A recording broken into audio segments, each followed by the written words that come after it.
Bum, ba, ba, ba, bum. Ba, ba, ba, bum. Ba, ba, ba, bum. Ba, ba, ba. Wow. Hello, everybody.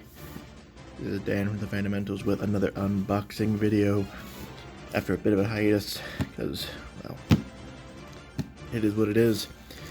This is one I've been excited about for a very long time since they announced it, a while back. From Funko Games and Prospero Hall, who, as you may or may not remember, was purchased by Funko after their long string of successes, most famously at Ravensburger. They've historically, most recent games have been in the Funkoverse line, which you can see on this video, on this channel. But their newest stuff are based on other properties, and they are original games. The first one is this one. The first one I'm going to cover is this one, Godzilla Tokyo Clash. Oh, it is a lovely, lovely game, isn't it? It really has an amazing look to it that definitely evokes the old school Godzilla posters with the font and the big Japanese, and it's just really colorful. This is one of my favorite boxes I've seen in a while, actually. Lots of bright colors, high contrast. Yeah, this is the Tokyo Clash strategy game. It ages 10 plus, 2 to 4 players. Sent to me by the little people at Funko Games. Tokyo Clash, ultimate battle for kaiju dominance. Choose from 4 iconic movie kaiju, Godzilla, King Ghidorah, Mothra, or Megalon. Prepare for maximum mayhem. With a different vision of the classic 1960s Tokyo cityscape each time you play it using modular tiles. Gain power by throwing cranes, tanks, battleships, and enemy kaiju into buildings and at other kaiju. Master your kaiju's unique combat style to deal devastating attacks and become king of the monsters. Yes, see, it's officially licensed by Gojira and Toho, and has all the things that you need to be good. And we must look inside because this is a very, very cool game. There's the booklet.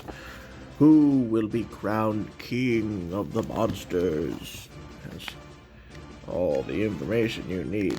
Lovely art. In places, actually. Look, there's Mothra.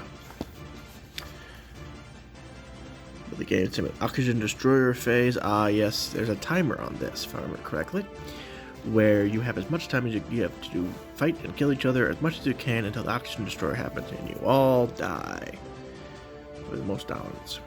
But the big drawing point of this game are the minis. So let's start with the big green one himself, the king of the monsters, Gojira. Some of what she makes, but I can't do it. Wow. Oh boy, that is a fantastic mini. It could do with a little painting, I think. It'd be helpful to do the eyes, I think, and this maybe the spines. But overall, that is very, very, very high quality, which is not surprising, being Funko. Not articulate, obviously, but I don't know if you can tell, but it's even textured to look like skin. It's a little bit shiny, too. Of course, then we have to bring out his arch enemy, King Ghidorah. Oh, and also, he's like a weird deep cry, doesn't he? This one's actually a little bit closer because it does have the stains on it, and he's a lighter color, so it works a bit better. But another very fantastic. It kind of feels like he's made out of peanut brittle. Well, that could just be me being weird. But again, very detailed in the 2 tails, all that kind of stuff. Ready to swoop down. Again, not the noise he makes, and shoot lightning on everybody, or gravity beams, as they call them. And another flying monster, the Godzilla's best friend and greatest ally, is a kind of gross-looking Mothra. I don't know why she looks like she's grody, but you know, it's the kaiju. They're not exactly clean monsters. It's got a big wingspan. but Mothra's very large, so kind of works if you think about it. That's Mothra, ready to swoop in. And then finally, now the fourth choice I think is an interesting one because they have a lot of options. It's really hard to know which fourth ranger they want to go with, because you have, of course, the iconic trio.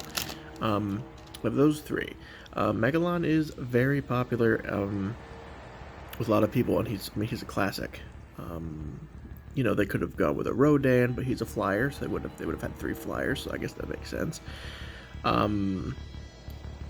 That's Rodan, Megalon. I'm sure they probably will release expansion to this that adds in things like Cyber Godzilla and that kind of stuff. But I think this is probably the best collection they could go with. And again, very nice. Much like Godzilla, a little bit plainer in the paint than the others. It has a wash. They both kind of have a wash on them. Godzilla's is brown and his is kind of a dark color. But because of the way they're painted, they don't quite show up. They're darker colors. They don't show up like on Mothra and Ghidorah. This is, I think, the most detailed figure with his antenna and his staghorn beetle helmet and his drill arms and his robot legs, his all that weird buggy stuff. Very, very nice little figure here. So you play as those guys. Here, of course, ubiquitous plastic cube. I still prefer wood. Give me wood. And well, let's forget the card. Just look at the buildings. So you lay out the city, which is these tiles that represent different parts of the city, right? And so each time your city is different. On that city are these set up back there. So you can get them all in line.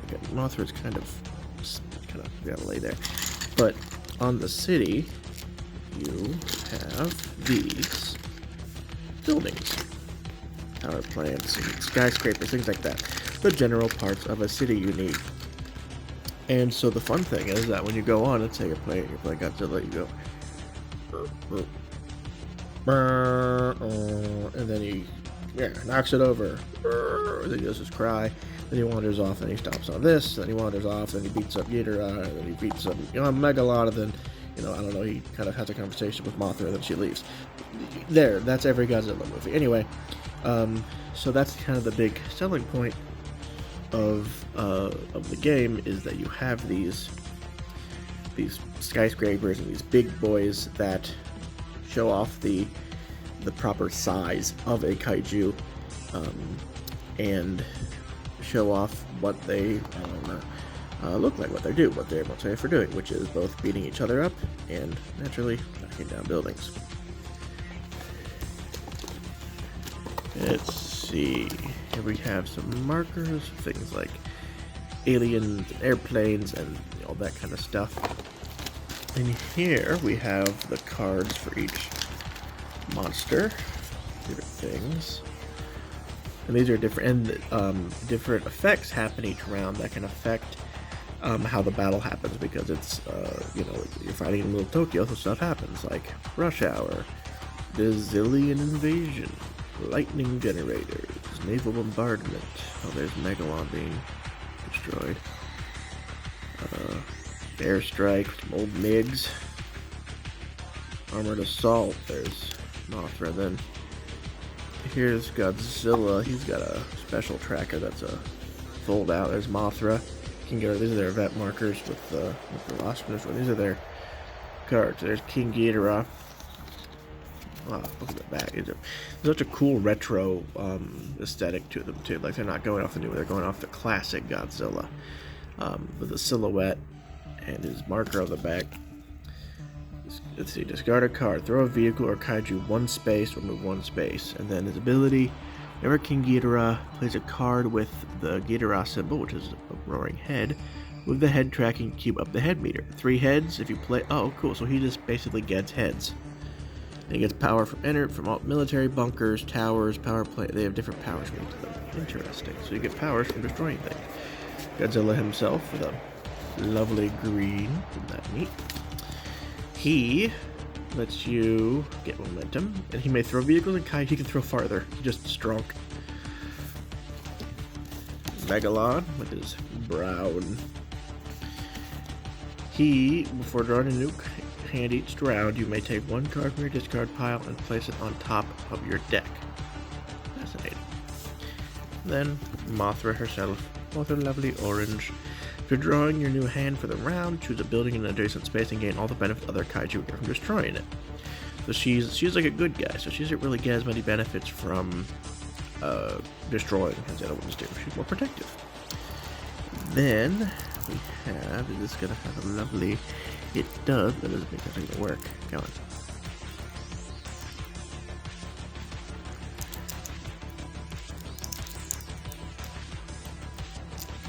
Come on. I'm so bad at this. Where's my...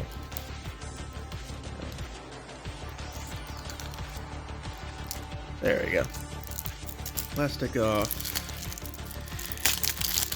And then these are the cards that you draw and you play each round. So, counter, mangle, triple beam. That's cool. Gravity. The art on these is fantastic. These are the King Ghidorah cards. So I think they each have a deck. Again, they keep the Japanese up, which I assume is the same on each one. So they just do the Japanese of each character. So that's them. Victory pose. Yeah, Godzilla. Heat ray. Those are nuclear blast. I don't know. Crushing grip. Power up. Rush. Path of destruction. Very, very cool. Dorsal plates. Amphibious. Tail slide. So I think, what's it, the Showa era, I think is the term. And then we have, so they have some similarity. They can rush and stomp. He has his horn laser. He can strafe. That is a fun pose for him. Drill attack. He uses the drill that will pierce the heaven. Is that Ultraman? Is he just impale Ultraman? That's fantastic. Undermine. Drill attack. Napalm shots. So that's them. And then we have Mothra, who has her poison scales, her antenna beams, gusts of wind. Oh, she has her twins who can sing, and each of these have different abilities they do, as you probably have seen at the bottom, where you can move, or this gives you extra damage and different effects. Silk spray, oh, she's got Godzilla crap in her silk. Antenna beams, rebirth, where she could come back, you know, that's kind of her deal, because she's a giant moth, you know, as is the way of things. Oh, there's her. Oh, that's one of my. I love when she does that. She flies them all the way up there and then drops them. You can't beat that. So you each have a deck and you play through it. So amazing, just a really, really well made game. As you would expect from Funko Games and Funko and Prospero Hall. But it's really nice to see them coming out with these original games because they're really getting to sort of stretch their legs out and do what they do best, which is obviously play, make games. You know, I'm a fan. You know, I like the Funkoverse game. I think it's fun, it's lighthearted, but I don't think it really showed off that which made the people at Prospero Hall famous, which is really innovative, interesting game design that, most importantly, which is what you're seeing with this, and what I think you'll see in some other games that I've gotten from them, that really show off the creativity and most importantly, they use the theme to produce the game, which is something that I love. Thematic games. I love games that when you play them and they have a theme, whether it be Godzilla or Frankenstein or even something as simple as you know, just outdoors themes, where the mechanics show off what you're trying to do with the game. And Prospero Hall is probably one of the best, if not the best, company when it comes to doing that, especially with licenses, which A lot of times with licensed games, they'll take a license, they'll slap it on a pre-existing idea, or they'll make a lazy game, slap a thing onto it, then they will call it good. Prospero Hall is finally breaking out of that for Funko Games and making what looks like an amazing new Godzilla game. Although, I could be wrong. It could be terrible, but I doubt that. But in any case, I will have a review of this up as soon as I get a chance to play it, which is as soon as possible. And until then, happy gaming.